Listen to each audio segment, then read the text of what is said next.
Alors, l'Observatoire de l'obésité, c'est une association avec un comité de pilotage, avec des scientifiques et des membres.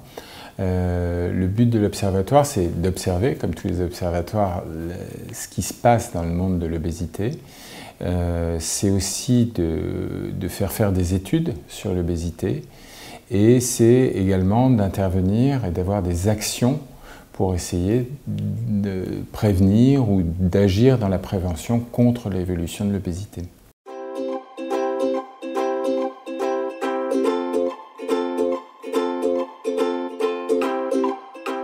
Cette chirurgie est très efficace sur la perte de poids, mais elle doit être pédagogique et éducative pour que cette efficacité de la perte de poids se perpétue et que ces gens ne soient pas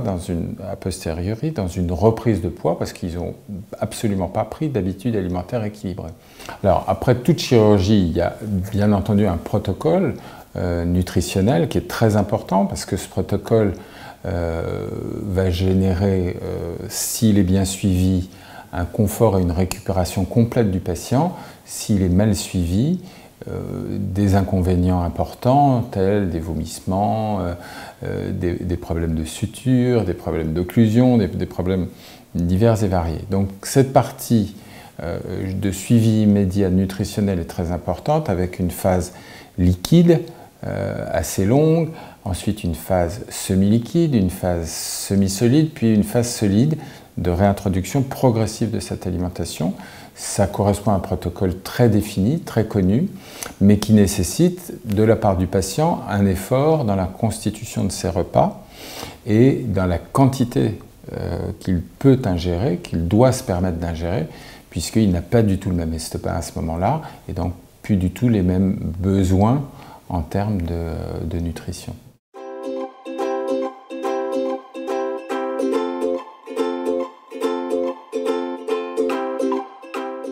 Les recommandations, c'est surtout, après une intervention, d'avoir une alimentation qui respecte le plus possible l'équilibre nutritionnel général, parce que cette alimentation sera forcément hypocalorique, par obligation, puisque les quantités ingérées seront faibles. Par contre, l'équilibre de cette alimentation doit être respecté. Il faut qu'il y ait assez de protéines, il faut qu'il y ait des sucres lents, il faut qu'il y ait des fibres pour un transit correct, il faut qu'il y ait aussi des vitamines, des sels minéraux. Et donc l'initiation de ce premier mois,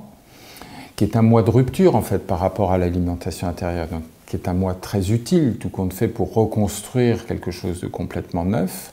est essentiel parce que ça va permettre d'initier une bonne répartition à la fois du nombre de repas, à la fois de la diversité alimentaire, de la complexité nutritionnelle, qui va faire que le patient va mettre en place des habitudes, des goûts aussi, qu'il avait oubliés ou qu'il n'avait jamais eus, sur un certain nombre d'aliments. Et la main prise par à la fois les programmes et à la fois les médecins et les gens qui les entourent, avoir des alimentations qui deviennent très équilibrées, mais pas dans les 2 mois qui suivent, dans les 10, 15, 20, 30 années qui suivent. Donc ça, c'est un vrai challenge qu'il faut mettre dans les mains des patients. Et les programmes tels que Goût de Santé permettent d'initier ça et donnent la possibilité de ne pas lâcher le patient dans la nature, seul face à la complexité de cette mise en place.